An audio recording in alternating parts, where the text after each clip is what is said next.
मेरे प्रिय आत्मन, प्रेम क्या है? जीना और जानना तो आसान है, लेकिन कहना बहुत कठिन है। जैसे कोई मछली से पूछे कि सागर क्या है, तो मछली कह सकती है ये है सागर, ये रहा, चारों तरफ वही है। लेकिन कोई पूछे कि कहो क्या है, बताओ मत, तो बहुत कठिन हो जाएगा मछली को। आदमी के जीवन में भी जो श्रेष्ठ है, सुंदर है और सत्य है, उसे जिया जा सकता, जाना जा सकता, हुआ जा सकता, लेकिन कहना बहुत मुश्किल है। और दुर्घटना और दुर्भाग्य यह है कि जिसमें जिया जाना चाहिए, जिसमें हुआ जाना चाहिए, उसके संबंध में मनुष्य जाति 5-6 हजार वर्ष से केवल बातें कर रही है। प्रेम की बात चल रही है, प्रेम के गीत गाए जा रहे हैं, प्रेम के भजन गाए जा रहे हैं, और प्रेम का मनुष्य के जीवन में कोई स्थान नहीं है। अगर आदमी के भीतर खोजने जाएं तो प्रेम से ज्यादा असत्य शब्द दूसरा नहीं मिलेगा। और जिन लोगों ने प्रेम को असत्य सिद्ध कर दिया है और जिन्होंने प्रेम की समस्त धाराओं को अवरुद्ध कर दिया है, और बड़ा दुर्भाग्य यह है कि लोग समझते हैं वे ही प्रेम के जन्मदाता भी हैं। धर्म प्रेम की बातें करता है, लेकिन आज तक जिस प्रकार का धर्म मनुष्य जाति के ऊपर दुर्भाग्य की भांति छाया हुआ है, उस धर्म ने ही मनुष्य के जीवन से प्रेम के सारे द्वार बंद कर दिए। और न इस संबंध में पूरब और पश्चिम में कोई फर्क है, न हिंदुस्तान में और न अमेरिका में कोई फर्क है। मनुष्य के जीवन में प्रेम की धारा प्रकट ही नहीं हो पाई, और नहीं हो पाई तो हम दोष देते हैं कि मनुष्य ही बुरा है, इसलिए नहीं प्रकट हो पाई। हम दोष देते हैं कि ये मन ही जहर है, इसलिए प्रकट नहीं हो पाई। मन जहर नहीं है, और जो लोग मन को जहर कहते रहे, उन्होंने ही प्रेम को जहरीला कर दिया, प्रेम को प्रकट नहीं होने दिया। मन जहर हो कैसे सकता है? इस जगत में कुछ भी जहर नहीं है। परमात्मा के सारे उपक्रम में कुछ भी विष नहीं है, सब अमृत है। लेकिन आदमी ने सारे अमृत को जहर कर लिया है, और इस जहर करने में शिक्षक, साधु संत और तथाकथित धार्मिक लोगों का सबसे ज्यादा हाथ है। इस बात को थोड़ा समझ लेना जरूरी है, क्योंकि अगर ये बात दिखाई न पड़े तो मनुष्य के जीवन में कभी भी प्रेम भविष्य में भी नहीं हो सकेगा।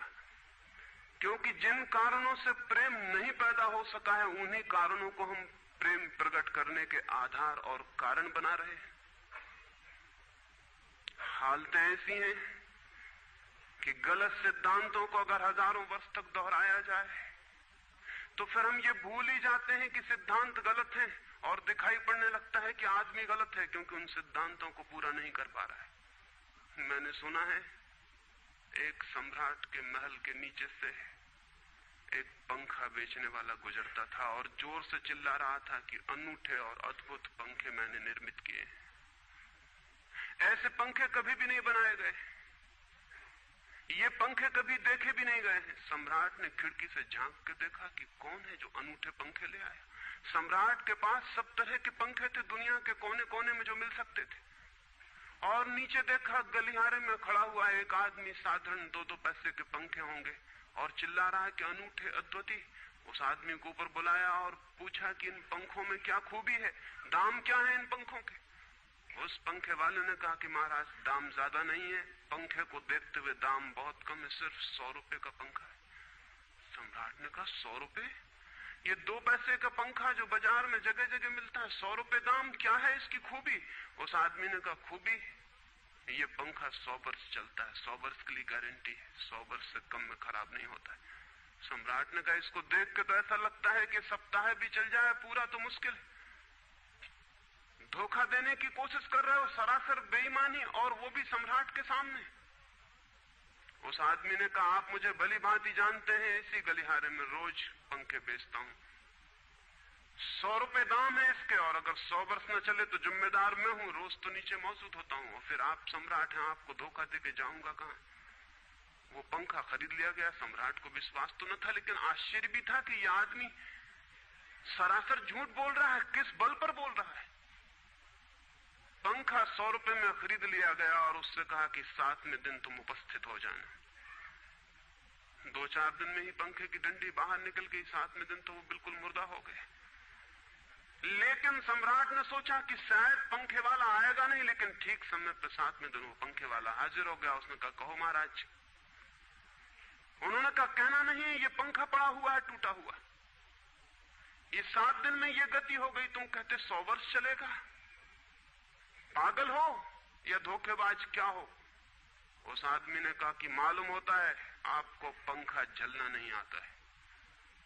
पंखा तो 100 वर्ष चलता ही, पंखा तो गारंटीड है। आप पंखा झलते कैसे थे।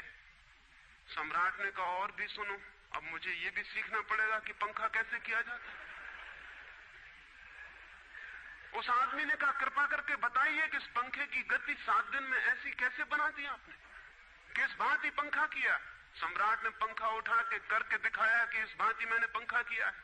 उस आदमी ने कहा समझ गया, भूल, इस तरह पंखा नहीं किया जाता। सम्राट ने कहा और क्या रास्ता है पंखा चलने का। उस आदमी ने कहा पंखा पकड़िए सामने और सिर को हिलाइए। पंखा 100 वर्ष चलेगा, आप समाप्त हो जाएंगे लेकिन पंखा बचेगा। पंखा गलत नहीं है, आपके जलने का ढंग गलत है। यह आदमी पैदा हुआ है 5-6 हजार या 10 हजार वर्ष की संस्कृति का, यह आदमी फल है, लेकिन संस्कृति गलत नहीं है, यह आदमी गलत है। आदमी मरता जा रहा है रोज, और संस्कृति की दुहाई चलती चली जाती है कि महान संस्कृति, महान धर्म, महान सब कुछ, और उसका ये फल है। आदमी उसी संस्कृति से गुजरा है और ये परिणाम है उसका। लेकिन नहीं, आदमी गलत है और आदमी को बदलना चाहिए अपने को। और कोई कहने की हिम्मत नहीं उठाता कि कहीं ऐसा तो नहीं है कि 10,000 वर्षों में जो संस्कृति और धर्म आदमी को प्रेम से नहीं भर पाए, वो संस्कृति और धर्म गलत हो। और अगर 10,000 वर्षों में आदमी प्रेम से नहीं भर पाया, तो आगे कोई संभावना है इसी धर्म और इसी संस्कृति के आधार पर कि आदमी कभी प्रेम से भर जाए। 10,000 वर्षों में जो नहीं हो पाया, वो आगे भी 10,000 वर्षों में होने वाला नहीं है, क्योंकि आदमी यही है, कल भी यही होगा। आदमी हमेशा से यही है और हमेशा यही होगा।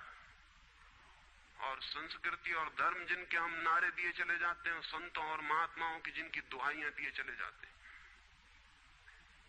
सोचने के लिए हम तैयार नहीं कि कहीं हमारा बुनियादी चिंतन की दिशा ही तो गलत नहीं है। मैं कहना चाहता हूं कि वो गलत है, और गलत सबूत है ये आदमी। और क्या सबूत होता है। एक बीज को हम बोएं और फल जहरीले और कड़वे हों, तो क्या सब सिद्ध होता है। सिद्ध होता है कि वो बीज जहरीला और कड़वा रहा होगा। हालांकि बीज में पता लगाना मुश्किल है कि उससे जो फल पैदा होंगे वो कड़वे पैदा होंगे। बीज में कुछ खोजबीन नहीं की जा सकती। बीज को तोड़ो फोड़ो, कोई पता नहीं चल सकता कि इससे जो फल पैदा होंगे वो कड़वे होंगे। बीज को वो 100 वर्ष लग जाएंगे, वृक्ष होगा, बड़ा होगा, आकाश में फैलेगा, तब फल आएंगे और तब पता चलेगा कि वे कड़वे। 10,000 वर्ष में संस्कृति और धर्म के जो बीज बोए गए हैं, ये आदमी उसका फल है और ये कड़वा है और घृणा से भरा हुआ है। लेकिन उसी की दुहाई दिए चले जाते हैं हम और सोचते हैं उससे प्रेम हो जाएगा। मैं आपसे कहना चाहता हूं उससे प्रेम नहीं हो सकता।